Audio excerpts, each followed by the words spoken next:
Wait, hang on. I will make a note. All of that is canon. Everything in LA by Night is canon. Not all of it is true. Wow. That's like going to need 20 minutes, and we don't have 20 minutes. Hello! Tonight on DMK we have a very special guest. The one and only Jason Carroll. If you ever watched actual plays LA by Night or Seattle by Night, you know him as a storyteller who brought the world of darkness to life in a way that no one else could. His memorable catchphrases like, "Let's tell a vampire story," quickly became a brand of high quality actual plays, filled with intrigues and actions and real raw emotions, and his style has inspired a whole new generation of players and storytellers around the globe. However, Jason is more than just a storyteller at the table. He's been a big creative force behind the Vampire the Masquerade and the World of Darkness, helping to guide it into the modern era while staying true to its roots. Whether it's an actual play series, game design, or community events, Jason has been at the center of what makes the setting so interesting and very, very popular. We are super excited to have him here, talking about storytelling, vampire, and what makes the World of Darkness so special. So please welcome Jason Carroll. Alex, that was a very kind and very generous introduction. I almost tried to cut you off because it felt like a little too much. It is very difficult to see myself the way you describe it, but I'm very grateful nonetheless for the kind words. So Yeah, thank you for your time. How do you do, Jason? thank you. I'm doing very well. Thank you. I'm talking to you from Los Angeles, California. And it's morning here, evening for you. So the miracle of technology lets us discuss Vampire the Masquerade around the globe. So it's always night somewhere, right? So the vampires are always out. But thank you, Alex. Thank you, Anton, and John for having me with you today. I really appreciate being here. This is I look forward to any opportunity I get to talk to our community, and so this is really fun for me and important too. Yeah, we will not tell our local prince that we are using technology. Okay. Yeah, I appreciate that. I don't need a visit from the Archons. Really. For sure. Nobody needs that. Nobody wants that. That's not a thing. Jason, you're known and famous in Ukraine for your by night series, LA, New York, and Seattle. It is highly praised for immersive storytelling. What are the key elements that create that depth and player engagement in a game, especially in Vampire game?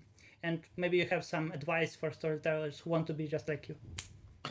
Well, I don't recommend that storytellers should be just like me. I recommend that storytellers should create their own unique stories, find their own voice, find out what makes it fun for their table, for their players. And if everybody is having fun, you are doing it right. I will try to answer the question I think you were asking me. Yep. So when I first started to think about LA by Night, and this was, let's see, what year are we in? 2025 now? Is that possible? Wow, we have vampires and Masquerade? Good heavens. When I first started to think about this, I saw some actual play. I saw Girls Guts Glory first with Kelly Lynn D'Angelo and Kim Hidalgo, amazing storytellers. I saw Critical Role, of course, and a few, but there weren't many other ideas, other models to follow. And I started to think about what would a vampire story be in this style? Would we do it this way? Or should we do it a different way to showcase and emphasize what is unique about vampire, the very personal horror, the very political horror of vampire? How do we bring that to life on camera? The challenges were, they were significant. I did not really know how to do it. And I have no training as an actor, as a professional on camera. I'm not, I'm not a theater person. I'm not a voice actor. So I did not have those skills to bring to the exercise. What I did have, however, was several decades of experience as a live action role-playing storyteller, LARP. I probably have run more Vampire the Masquerade stories in LARP than tabletop. And I know that's very weird to think about, but remember, I'm an elder. I'm like 109 years old. I've been doing this for a long time. So I had many years of experience as a live action role-playing storyteller, writing live action stories, writing Mind's Eye Theater LARP books for White Wolf and for By Night Studios. And I thought, what can we do to bring those ideas into actual play on the internet and maybe merge them together? So when I started to think about LA by Night, I didn't think of it as actual play or tabletop. I thought of it as LARP top. LARP meets tabletop. I wanted the characters to be in wardrobe and costume.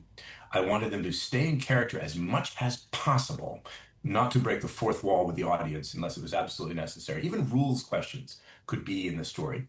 And I wanted to find ways to bring other story techniques to expand what was possible at the time. So we tried to pioneer things like epilogues for characters at the end of each season, and then little videos that we call vignettes, which were little video moments that we filmed separately from the series to show the story in a more holistic, connected way.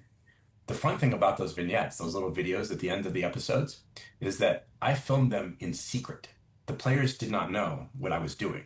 So we had a video monitor on the set of LA by Night. And when the audience sees the movie, the vignette, the players see the vignette. So they don't know that they're getting their lives messed up until the audience knows. So while the audience is watching those little movies, the players are on set going, oh no, we're dead. So it was a way to try to push the envelope, push the boundary of what was possible. And we did not know if it would work. We were very fortunate. The audience really enjoyed it. People found it, they found it fun. They found it engaging. It had a meaningful story for them. And we were very lucky that people thought this was a fun idea. So that was probably a longer answer to the question than you wanted, but Yep, that's exactly. what you got. Yeah, it's interesting. I think it's the dream of every tabletop role player to merge LARP and tabletop RPG together. It is possible. like- It is possible to do it. That's how I run my home games. When you see LA by Night, that's how I run my games at home. And that's true if it's Vampire the Masquerade or Call of Cthulhu or Dungeons and Dragons Ravenloft. That's how I run my games. I It's interesting. don't know that if I some- could do it any other way, actually. Maybe. I don't know. It's interesting that some other podcasts went from tabletop to kind of LARP elements, Yeah. and you went from other way. We went the other way. Well, it's what I knew. That very first episode, season 1, episode 1, I had never been in front of a camera like that before, and I was very nervous, Wow. very scared. I Impressive. really did not know if this would work. We had no way of knowing if we would even find an audience.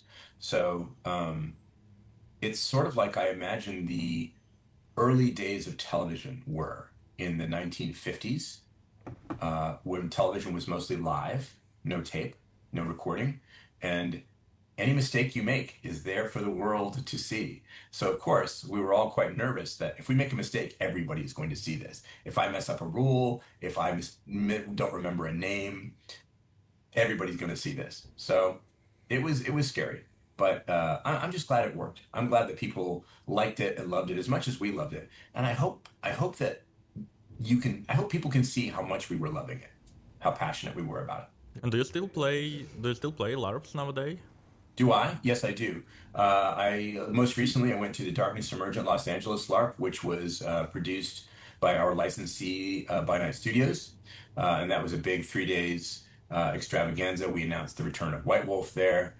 We all played. I played in La Sombra, which is my second favorite clan, and it was a great 3 days of LARPing. Before that, I played in The Night in Question, which is a Sabbat LARP set in Texas.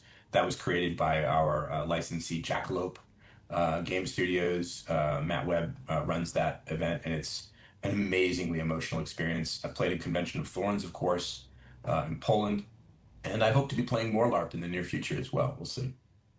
I think LARP is still a really vital part of Vampire the Masquerade role-playing. It has a lot to teach us, and it's a great way to tell these stories. Yeah, by the way, regarding teaching us a lesson, so we all, at least all three of us, started TTRPG with D&D. We were Yes, first of course. players, So did obviously. I. Me too. Ah, then 4 of 109 us. years ago. Yeah.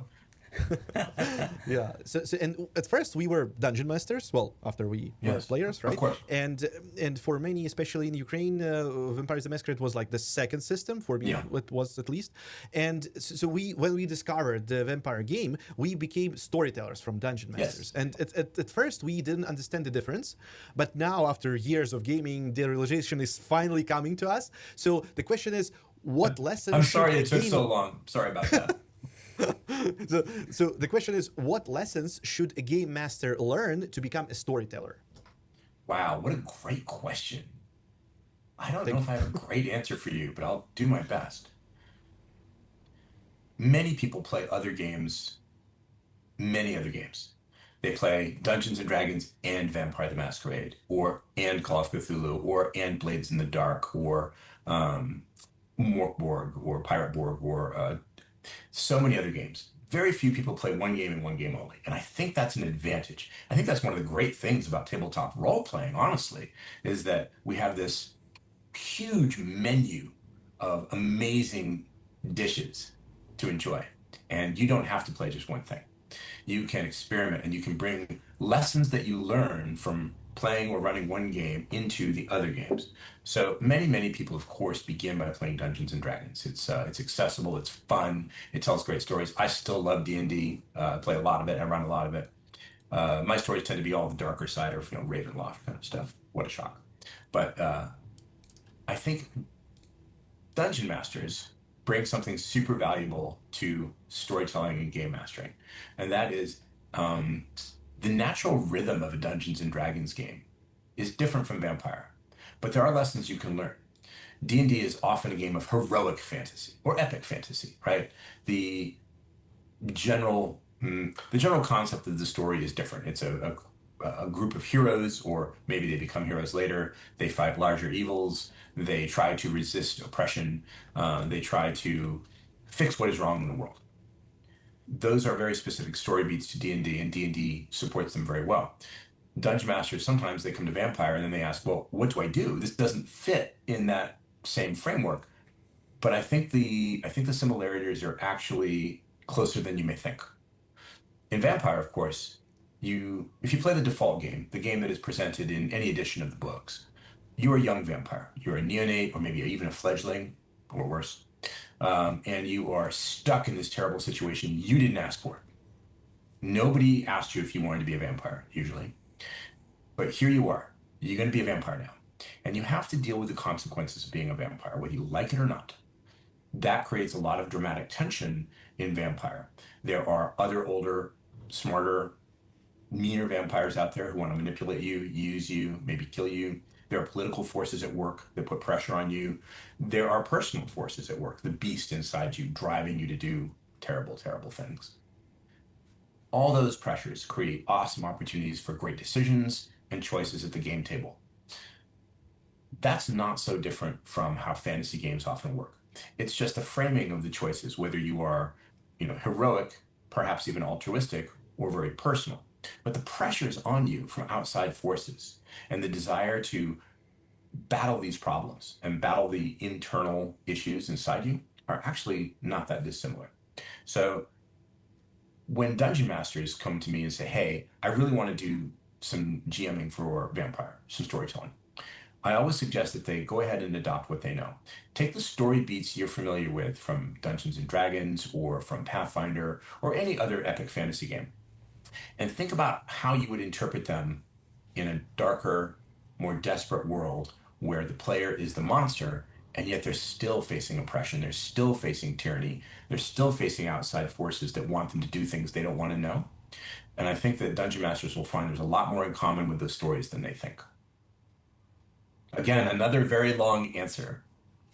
Well, that's Yeah. good. Perfect. In the later edited, we zoom more into personal feelings rather than global scape, save the world. And in the later stories, which is save yourself first, please. Save yourself. I think it's only the scope that we're talking about, right? Save the world, or maybe your nation or your region. Save yourself, save your neighborhood, save your city. The close one, significant others. Yeah, the Vampire games about the scope, they in my experience, they more balance the levels of horror, of personal horror, of political horror, of supernatural threats and Yes. horror. And some players find this too much. Too and much. My question is, how do you approach? What does too much mean?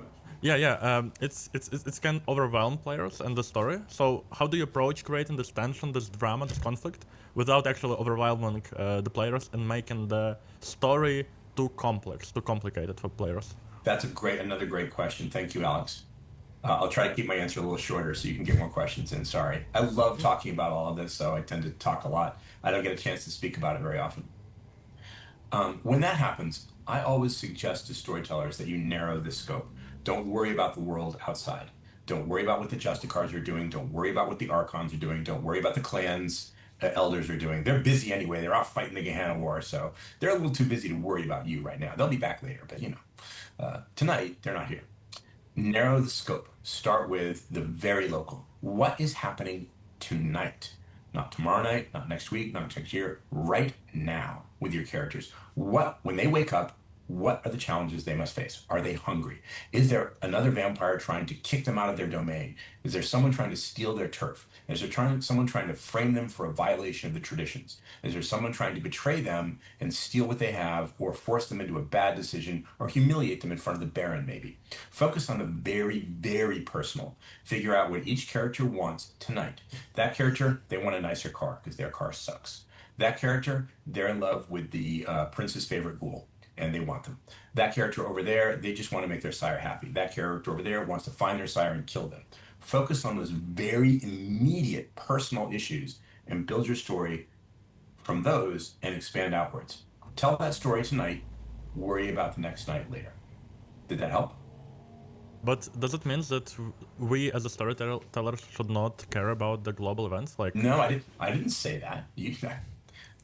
Is there someone else in this conversation? No. You asked me how do they reconcile those tensions between the global events and how to make it not feel overwhelming. And the way you make it not feel overwhelming is to concentrate on what's happening tonight.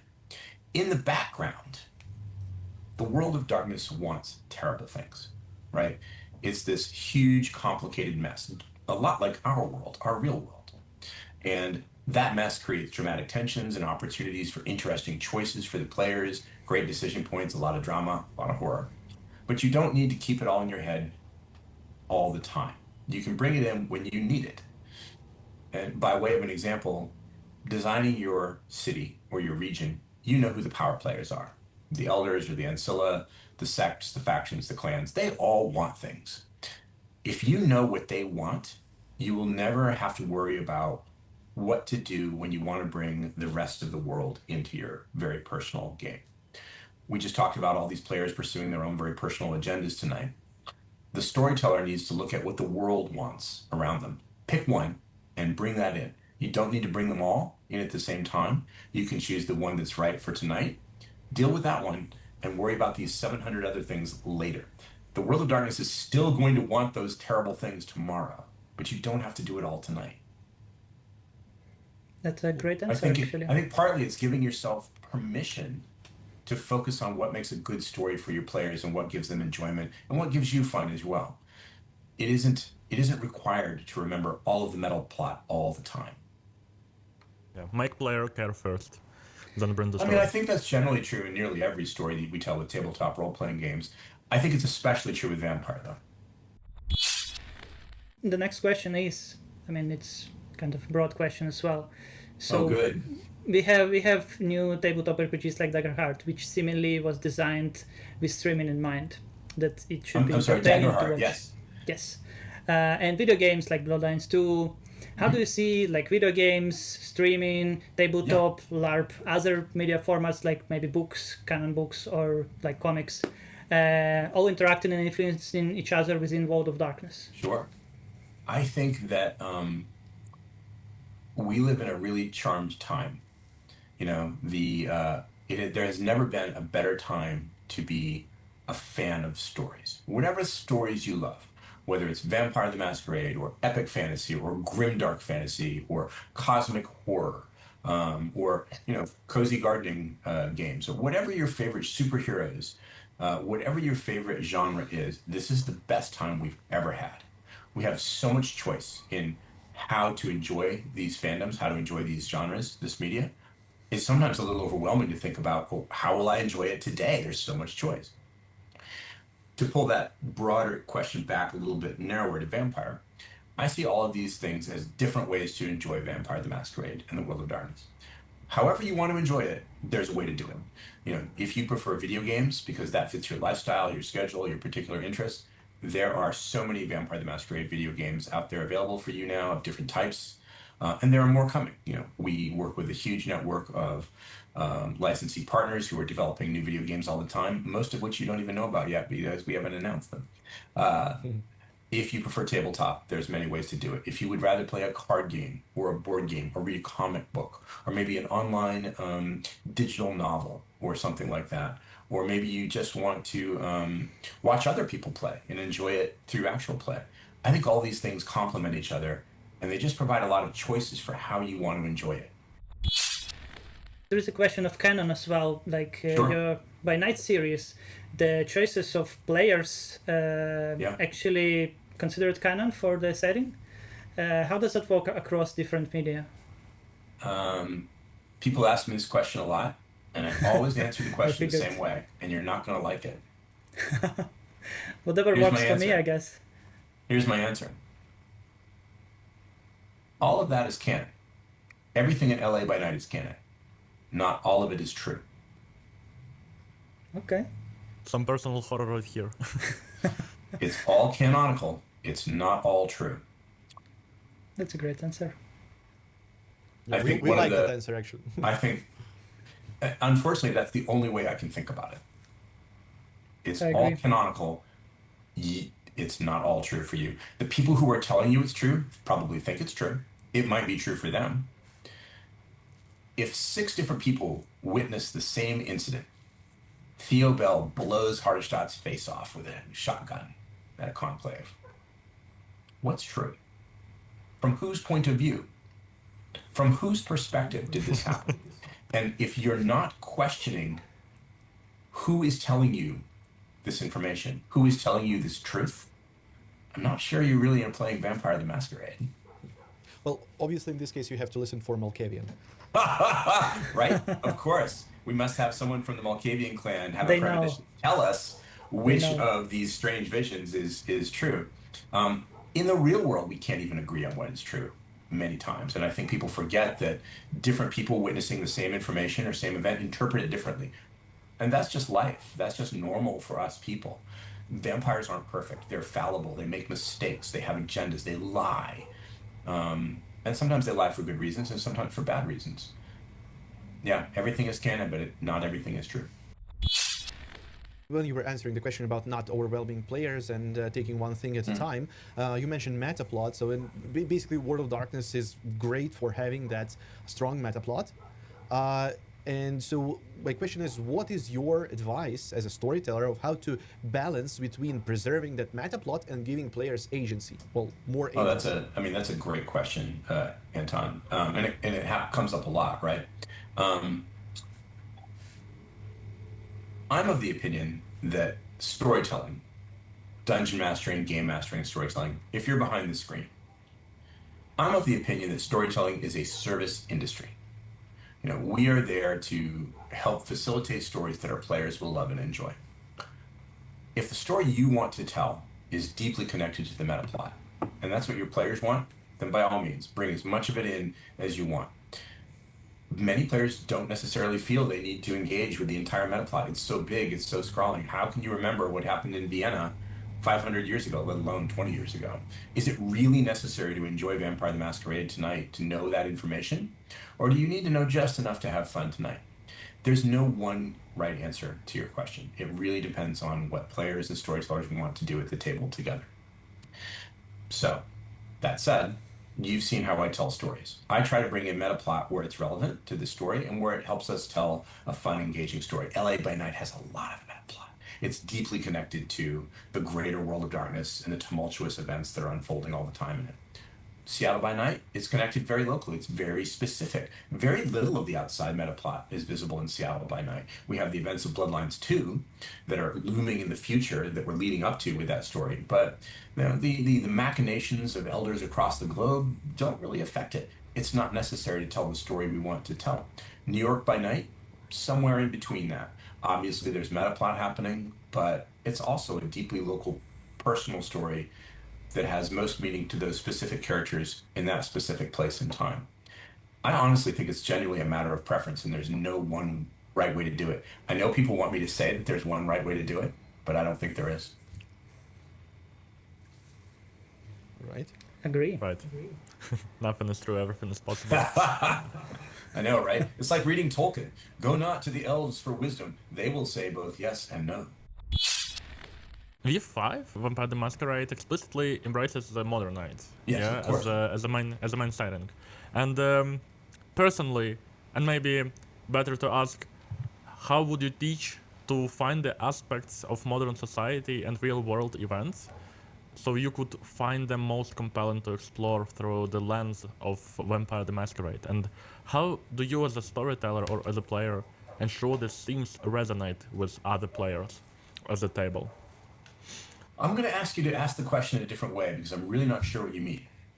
Can you rephrase the question or maybe give me an example? Because I'm not sure what question I'm asking. Yeah. Well, when preparing or building the story arc for your players, how do you decide what aspects of the real world to play with, what to bring to your table as a baseline for the metaplot or for the personal conflicts in such way so that the player can live the story, can relate and resonate with it? To be immersed in it, yes. Yep. So it's not really a fair question, right? I'm generally telling stories for a bigger audience, not just for my home table. I do have a home table and we do tell stories for Vampire, but that's different. So let me answer it from the perspective of storytellers everywhere around the world who are sitting down at their desks and they're thinking, I want to tell a Vampire the Masquerade story. And they're asking themselves the question that you just asked me. What would I tell them? Is that the question? So here's what I would tell them. I would say, abandon the traditional idea that you must create your story in secret. Abandon the idea that it all has to be a private mystery that the players will explore and they know nothing about it until it's revealed at the table. Instead, talk with your players. That's what the session 0 is all about, of course. Discuss with them. What themes do we want to tell together? Is this John Wick meets the underworld? Is this The Godfather meets Near Dark? Is this Interview with the Vampire meets Only Lovers Left Alive? What vampire media is important to you as players that you want to enjoy? What do you want to bring at the table? What real world events do you want me to touch on and what do you want me to ignore? What makes a good story for you? And then you take those answers and then you balance them again with what you as the storyteller need and want, because you get to have fun too. There are a couple of important things to remember when you're doing this as a storyteller. One, vampires don't cause any of the bad things in the world. They're not responsible for any of it. Humans do these things all by themselves, with no help from the supernatural. But vampires do take advantage of these situations. If there is poverty in a city, the vampires will take advantage of it. If there's wealth inequality, if there is political corruption, if there is a problem with construction versus preserving neighborhoods, like we talked about in New York by Night, and vampires will find these weak points and they will take advantage of those situations. They've got other things to do. They're too busy to make any of these problems. Just think about how little time vampires have every night to do anything.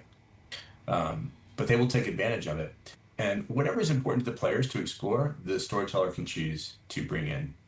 So here's a good example. We talked about New York by Night just a moment ago. So when I was building New York by Night, I sat down with the players and I asked, what real world things are you interested in that we can reflect in this story?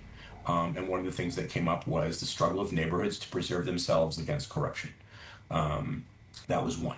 How do we preserve people's homes, their families, their lives in the face of pressure from corporations, from governments? What's the tension there? We really want to tell that story. We want to focus on it a lot. Someone else wanted the tension between art as commodity and art as pure passion. Where is the difficulty, the tension, the drama point between art that is created for itself and because we feel compelled to create art versus art that is made as an investment to make someone rich or to make a public statement with no soul? So those ideas all got talked about in our session 0, and I brought them into the story. There are many other things we could have talked about, but that's what the players were interested in. So that's what we did. Does this approach, understand the concept, but does this approach differs between the home games and the stream games? No, I run my stream games and my home games the same way. It starts with an idea that I have. I'd like to tell a story about this. I talk to my players and I ask them, what do you think about this? Does this seem like a good story to you? Do you want to play in it? what ideas, themes, concepts, what dramatic choices do you want to make at the table? I take their answers, then I go away and I refine my story, and I come back to them with the next idea, and I ask, does this seem like the right story? I do conceal a lot of information. I don't tell them everything. But if the players aren't ready to have fun, if this isn't a story that they're interested in or that they want to tell too, it's not going to work. And everybody will be able to tell that it doesn't work. So you won't be able to hide that problem. So if you don't talk to your players, if you think you have to develop the whole story inside your heart and your head and keep it secret from them, I think you're missing out on a lot of fun. So while Vampire the Masquerade is the flagship, the World of Darkness encompasses many other game lines. What line or rather, what creature of the World of Darkness undeservedly felt less love from Wild Wolf, in your opinion? What deserves less love? What undeservedly felt less love from Wild Wolf? It's Wow, a question that's about other like changelings. Oh, I see. and- What are we and doing next? some- I think I've answered this question before recently, so I can't tell you new information, but I'm happy to tell. I'm happy to tell the family in Ukraine what I've already said. And Sure. the things that we are looking at right now, we're looking very closely at Mage the Ascension, of course, that hasn't have received a lot of love from us in recent years. We are looking at Changeling, the Dreaming. We're thinking about how would that be reimagined in the modern world, in the modern format of storytelling. And my personal favorite, Vampire the Dark Ages. I am very, very excited to take a look at that again with fresh eyes and explore Vampire the Dark Ages. It's probably my favorite Vampire the Masquerade setting.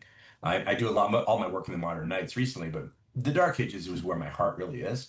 And I'm very excited to take a really deep look at that. No To phones be fair, inside. though, I just... think everything is on the table. There's a lot of other great stories in the World of Darkness that haven't received a lot of love yet. The problem is, of course, there are only so many days in a year and only so many hours in a day, and it's very difficult to do everything. But you have the whole immortality ahead, so nothing to worry about. That's right. That's true. Since I am 109 years old and more centuries to come, maybe I will do everything. We'll see. The last question about your interesting approach in building the story Yeah. as a table from the LARP. Yep. As you may obviously know that in Ukraine, especially after COVID, after war began, obviously the LARP used to be more popular than Of course. today. Of course. And we try to renovate. We try to build a new generation of players in Lviv, in Ukraine, with LARPs, and the people who even who even don't know much about the vampires. So maybe you can give someone who has also been deeply involved with the LARP side of the World of Darkness. How do you see the relationship? How can we transfer players from tabletop to LARP, to live action play? And what lesson do you think each form can learn from one another? Wow. That's like going to need 20 minutes, and we don't have 20 minutes. So I'm going to try to make my answer short. Maybe ask this question again the next time we do an interview, and I'll give you. Maybe we should do an interview just about LARP, and then we can talk more expansively. Yeah, that would be awesome. But let me Sure, give you Alex would a be really happy. short answer. So I think that one of the challenges we all face as storytellers, as players, as fans, is that the world changes faster than we do, right? What is true yesterday is not true tomorrow. What is true in the breakfast is not necessarily true at lunchtime. And it's not easy to keep up with changing information technologies, changing social media platforms, changing global conditions. LARP is different today, of course, because it's informed by the world around us. When I started LARP, there was no internet. I know that's a shocking, horrible, scary idea. It was very true. There was no way, there were no mobile phones. You could not connect to someone instantaneously around the globe and talk to them about your LARP, right? You had to, maybe you could send a rudimentary email, but generally you'd use a landline phone to talk to them or meet in person, and that's how you would Or a communicate. pigeon. Or carry No. a bat, or maybe tie a No message phone to a bat and inside. send it out, or maybe that's like a bat thing. Now, of course, we have instantaneous global communication. I'm in Los Angeles, you're in Ukraine, we're talking in real time. Miracle, right? A miracle of technology. We have, the world's sum total knowledge in our pockets and a way to communicate it instantly. So I think a LARP, even for Vampire to be successful today, needs to accept that reality. You need to accept that players are active on many different social media platforms. They can communicate in real time. They can be doing many different things at many times. And they're probably not going to stop to read a giant rule book. They just want to play. They would like to make their character as quickly and efficiently as possible, and they would like to experience a cool, immersive, interesting story with that is as realistic as we can be while being safe and responsible. And the way to do that today is so different from the way it was when I first started working with live action role playing. The idea that your character will persist over months, years of a chronicle, I don't know if that's as popular anymore. It might be. I'm not sure. I think players prefer shorter, more discrete stories. Sometimes one shots, or maybe a weekend worth of play, or maybe one weekend every few months. And that's a different kind of LARP storytelling than playing every week on Friday or playing every 2 weeks on Saturday night. The idea that the vampires exist and they don't really communicate with each other or do much except the occasions when they meet together every few months, that's a different kind of story structure. And I would look at that. I would accept the fact that your players have busy, busy lives. They have work, they have school, they have families, they have a lot of other pressures, and they may not be able to devote a day every week to playing LARP, or even every month. You have to adjust the format to meet the reality that your players live in. And that is sometimes a difficult transition to make. I do think, though, it's very rewarding. I think everybody who likes to play tabletop vampire should try LARP. And I think everybody who likes vampire LARP should also try tabletop. They're very different ways to tell the story, and they each have their own strengths and weaknesses and different rewards as well. And we should definitely do another interview just about LARP. We Yeah, could get sign we could me get a up. whole hour about that easily.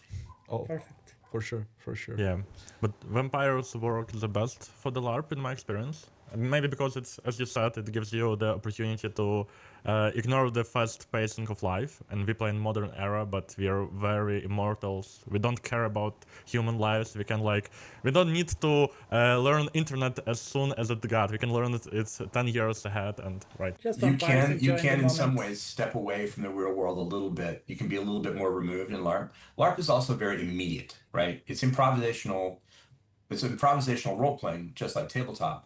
But there's no separation of the table or the storyteller screen. It's happening in real time right now. That's a different type of role playing than tabletop is. They're both awesome, but they produce very different kinds of stories. And not everything that works great in tabletop works great in LARP. Not everything that Yeah. works great in LARP works great in tabletop. And it's okay that they're different. Yeah, thank you. It will be a real blessing to talk to you more about LARP. I'd be happy Yeah. to. Unfortunately, we have to wrap up, and I would like to say thank you, Jason, for jumping on the call with us. We've been talking for some time, and we were trying to find a place in your tight schedule, and thank you It's very a much lot. for giving us this time. And I hope, well, no, I do not hope. I know for sure that your fans in Ukraine will be happy to see you on our channel. You got to the interview, and if you don't mind, a few words for your fans, for especially in the lights where Bordova recently Yes. announced the Ukrainian Absolutely. translation. Yeah. Of Vampires the Masquerade. So a few words, please. I'm glad you brought that up. We are super excited to welcome Bordova to the family as a publisher, as an official publisher of Vampire the Masquerade and World of Darkness. This is the first ever Ukrainian language translation of Vampire. That means a lot to me personally, and I respect the work that Bordova has been doing to make this happen. It obviously has not been easy, extraordinary challenges, and they've met every challenge with patience and grace and persistence and perseverance. My only regret is that I'm not in Ukraine to play it with them, with all the Ukrainian players. Maybe next year, I hope. That would be great if I can come and do that. I think that what I would like the players in Ukraine, the family in Ukraine, to know is that we're very grateful that you like our stories, that you give us so much of your time, and the most special thing is whenever someone in the Ukrainian community contacts me, they write to me on social media or they send me an email and they say, "Hey, I loved LA by Night or Seattle by Night, or I really liked V5, or I liked that thing that you guys did." And this is the important part, it inspired me to also make a story in Vampire the Masquerade, or to create a character, or make some art, or try a cosplay, or do a LARP. When people tell us that something we work on with such passion inspires them to create a story and share it with their friends or share it with the world, that is the most special feeling I've ever felt in my life. And I don't know how it's possible that I can get to Ukraine in the near future to share it with you, but I really want to try. Okay, thank you, Jason. Thank you Hopefully so we'll much. see you. We'll meet you in person. I hope and so. For sure, we at DICECon would love to have you. I would love to be there. we would Let's love start to planning just now. grab you and put you on the stage and ask you I don't know if millions that's a of good questions. idea. I'm not sure that's a good idea. But let's start planning it now. Let's figure out now, because sure. if we wait too long, I'll be, committed someplace else. So let's not miss the opportunity to do DICE All right. 2026. August, end of August next year. End of That's August the next best year. date. The best date I can give you. Wait, hang on. I will make a note. That's the perfect ending. Yeah. Thank you, Jason. Thanks so Thank much. you very much. Right. It was Have a absolute good day. pleasure talking Right, to bye-bye. you. Have a Right. good day. Yeah.